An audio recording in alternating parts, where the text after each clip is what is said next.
अस्सलाम वालेकुम दोस्तों, मैं हूं सैयद उमर फारूक। अपने चैनल उमर स्पीक्स की एक और एपिसोड के साथ आपकी खिदमत में हाजिर हूं दोस्तों। पिछली एपिसोड थोड़ी सी नाराज़गी वाली थी और उसमें हमने बहुत सारी शिकायत की, बहुत सारी दुआएं भी की, गवर्नमेंट से रिक्वेस्ट की, इक़्तिदार के ऐवानों से, ताकत और शख्सियात से हमने रिक्वेस्ट की। बट आज की वीडियो खुशियों से भरपूर है और अल्लाह ताला ने आपकी दुआएं सुन ली हैं और माशाल्लाह आप सब लोग इंशाल्लाह हज पर जाएंगे। बहुत डिटेल्स हैं, मैं एक एक करके तमाम चीज़ें आपके सामने बताऊंगा। कुछ एक्सपेंसेस में कमी की भी खुशखबरियां हैं और कुछ प्राइवेट हज में जो लोग इंटरेस्टेड हैं उनसे मुतालिक भी खबरें हैं, स्पॉन्सरशिप हज से मुतालिक भी खबरें हैं, रेगुलर हज में जो कोटा ज़्यादा हो गया था उससे मुतालिक बहुत अच्छी अच्छी खबरें हैं। बट वीडियो स्टार्ट करने से पहले आपसे सिर्फ इतनी रिक्वेस्ट है कि अगर आप हज और उम्रा से रिलेटेड लेटेस्ट इन्फॉर्मेशन से वाकिफ रहना चाहते हैं, कदम ब कदम बाखबर रहना चाहते हैं, तो नीचे दिए गए सब्सक्राइब के बटन पे अभी क्लिक करें। कोई खर्चा नहीं होगा आप लोगों का। जी तो दोस्तों, बात कर लेते हैं हज की। बट उससे पहले अल्लाह ताला से दुआ है कि जो लोग भी ये वीडियो देख रहे हैं, क्योंकि वो हज में इंटरेस्टेड हैं इसीलिए वो ये वीडियो देख रहे हैं, उन्होंने इसीलिए इस वीडियो पे क्लिक किया है, तो अल्लाह ताला उनको एक मकबूल हज की सादत नसीब फरमाएं और वो इसी साल 2024 में हज करने ज़रूर जाएँ। इस दुआ के साथ, आमीन के साथ वीडियो का आगाज़ कर लेते हैं। तो जनाब, अच्छी खबरों का अंबार है, तो एक एक करके सुनते जाएं। तमाम चीज़ें आपको मैं बताने वाला हूँ। सबसे पहले हमने गवर्नमेंट से रिक्वेस्ट की थी कि यार ये जो 2 4 5 हज़ार एप्लीकेशन ज़्यादा हो गई हैं, इनको आप एडजस्ट करें किसी तरह और सबको हज पर जाने दें और कुरानंदाजी को उठा के बाहर फेंकें। ये क्या कुरानंदाजी का सिलसिला आपने लगाया हुआ है कि जनाब 28 तारीख को कुरानंदाजी होगी। तो वफाकी वज़ीर जो हैं मजहबी अमूर के हनीक अहमद साहब, उन्होंने बड़ी ज़बरदस्त खबर सुना दी है। आखिरकार हम लोगों की आवाज़ वहाँ तक पहुँच गई है और उन्होंने कहा है कि 28 तारीख को कुरानंदाजी होनी है। बट मैं ये मामला लेके जा रहा हूँ वफाकी काबीना में।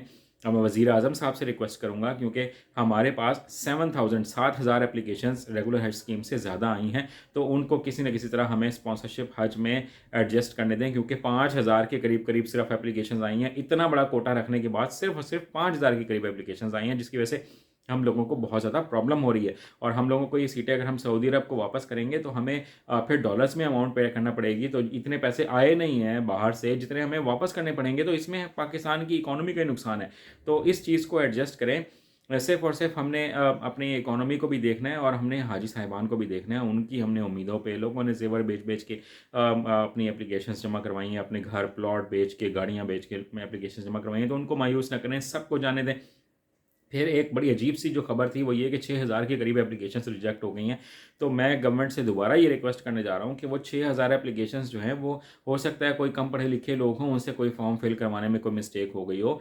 तो उन्होंने पैसे तो दिए हैं ना यार, उनके पास चीज़ें तो पूरी हैं, पासपोर्ट है। आप उनकी जो गलतियाँ हैं, कोताहियाँ हैं, अगर किसी बैंकर ने मिस्टेक कर दी है तो उसका उनको नुकसान ना उठाने दें और उनको भी एप्लीकेशन को करेक्ट करवाएं और उनको जाने दें हज पर। तो इसमें क्या ऐसा कोई मसला है कि जनाब हम उनकी एप्लीकेशंस को रिजेक्ट कर देंगे? तो ये भी अनीक अहमद साहब को देखना चाहिए। तो अब वफाकी काबीना का बिल्कुल होने वाला है इजलास, और उसमें एक और जो बड़ी ज़बरदस्त खुशखबरी है वो ये कि तकरीबन 25,000 से 40,000 रुपये के करीब करीब आप लोगों को रकम वापस मिल सकती है, ये भी चांस है। और वो एयरलाइंस के साथ जो निगोशिएट करना पड़ेगा और जो वो कर रहे हैं उसमें जो रकम बचेगी उसमें आपको 25,000 से 40,000 तक की रकम आपको वापस मिल सकती है। ये भी एक बहुत अच्छी खुशखबरी है। इसके अलावा अब हम बात कर लेते हैं प्राइवेट टूर ऑपरेटर्स की और प्राइवेट हज में जो लोग इंटरेस्टेड हैं, तो उसका भी कोटा 50% रख दिया गया था कि वो भी स्पॉन्सरशिप के तहत जाएंगे। तो अनीक अहमद साहब ने कहा है कि मैं वफाकी काबीना में ये लेके जा रहा हूँ काम के इतनी इतनी सीटें हम स्पॉन्सरशिप की रख देते हैं। लोग बिल्कुल भी बाहर से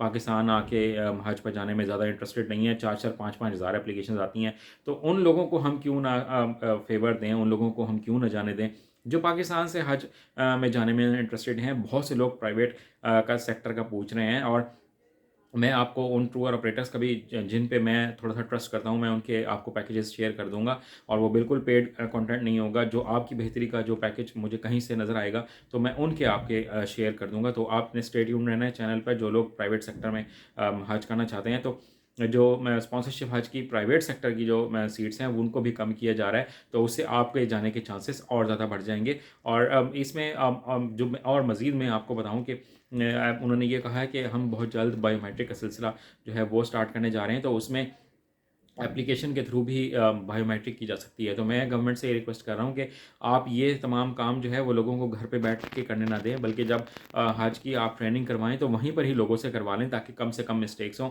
और ज़्यादा से ज़्यादा लोग जो हैं वो हज पर जा सकें, लोगों के लिए मसाइल कम से कम हों। आज की वीडियो में नहीं कहना था। कोई और मज़ीद कोई क्वेश्चन है अपनी सजेशन है और हुकूमत तक कोई बात पहुंचानी है तो कमेंट सेक्शन में आप ज़रूर वोट लिखें, क्योंकि यही बात आगे पहुंच जाती है। चैनल पर नए हैं तो चैनल को सब्सक्राइब कर लीजिएगा। अपने घर वालों का बहुत ज़्यादा ख्याल रखिएगा। हज पर जाएँ तो मुझे अपनी दुआओं में याद रखिएगा।